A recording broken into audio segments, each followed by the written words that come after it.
നമുക്കിന്നൊരു റിസപ്ഷൻ ഉണ്ട്, അപ്പോൾ ഒരു ഗെറ്റ് റെഡി വിത്ത് മീ ചെയ്താലോ? സംഭവം ആദ്യം ഞാൻ ഗെറ്റ് റെഡി വിത്ത് മീ മാത്രം ചെയ്യണമെന്നാണ് വിചാരിച്ചത്. പിന്നെ വിചാരിച്ചെന്നാൽ പോകുന്ന വ്ളോഗും കൂടി എടുക്കാമെന്ന്. ഫസ്റ്റ് ഇതാ ഞാൻ മോയ്സ്ചറൈസർ ഇട്ട് കൊടുത്തു. അതൊക്കെ കഴിഞ്ഞിട്ട് ഇതാ സൺസ്ക്രീൻ. ഇതെൻ്റെ ഡോക്ടർ ഷത്തിൻ്റെ സൺസ്ക്രീനാണ്.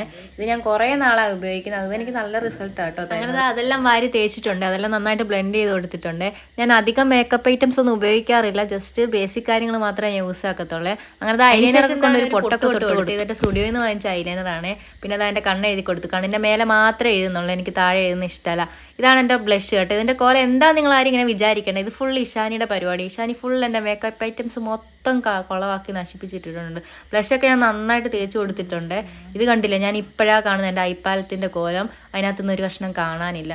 അങ്ങനെ അതെല്ലാം കഴിഞ്ഞ് കമ്മലൊക്കെ ഇട്ട് കൊടുത്തു. പിന്നെ ലിപ്സ്റ്റിക് ഇട്ട് കൊടുക്കുന്നുണ്ട്. ഇത് മാഴ്സിൻ്റെ ലിപ്സ്റ്റിക്കാണ്. എനിക്ക് ലിപ്സ്റ്റിക് ഇടുന്നത് ഭയങ്കര ഇഷ്ടമാണ്. ഞാൻ നന്നായിട്ട് അപ്ലൈ ചെയ്യുന്നുണ്ട്. പിന്നെ അത് ഓരോ സ്റ്റൈലിൽ ഓരോ ഇടത്തോട്ട് മുടി അങ്ങോട്ടും ഇങ്ങോട്ടും ആക്കിയിട്ട് ഇത് ചേരുന്നുണ്ട് അങ്ങനെ കുറേ കൺഫ്യൂഷൻ അടിച്ചിട്ട് അങ്ങോട്ടും ഇങ്ങോട്ടും നോക്കിയിട്ട് അവസാനം ഇതാ ഇങ്ങനെ തന്നെ കെട്ടിട്ടോ. രണ്ട് സൈഡിലോട്ട് ഇതൊക്കെ ആക്കിയിട്ട് അവസാനം കൺഫ്യൂഷൻ ആക്കിയിട്ട് ഞാൻ തലമുടി അങ്ങോട്ടും ഇങ്ങോട്ടും പിരിച്ചിട്ട് ക്ലിപ്പ് ചെയ്ത് കൊടുത്തു. ഞാൻ അപ്പോൾ ഒരു പുഴുവും കൂടി ഇട്ട് കൊടുത്ത്. ഈ ലുക്ക് കൊള്ളാമല്ലേ? എനിക്ക് മറ്റേത് കുറച്ച് ഹെവി ആയിട്ട് തോന്നി, എങ്കിലും ഇത് കുഴപ്പമില്ലാന്ന് തോന്നുന്നു. അങ്ങനെ ഞാൻ ഇതൊക്കെ മതിയെന്ന് വെച്ചിട്ട് ഇതാ ഷാളൊക്കെ ഇട്ട് കൊടുത്തിട്ട് നോക്കുക കേട്ടോ. എങ്ങനെയുണ്ട് കാണാൻ? നല്ല ഭംഗിയില്ലേ? ഇതാണ് എൻ്റെ ഫുള്ളുള്ള ഔട്ട്ഫിറ്റ്. എനിക്ക് ആരും വീഡിയോ എടുത്തു തരാൻ ഇല്ലാത്തതുകൊണ്ട് ഞാൻ തന്നെയാണ് എടുക്കുന്നത്.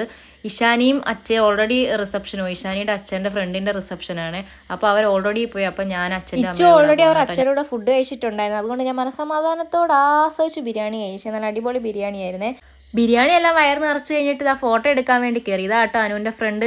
അത് കഴിഞ്ഞപ്പോഴത്തേക്ക് ഇച്ചുവോ ഐസ്ക്രീമോ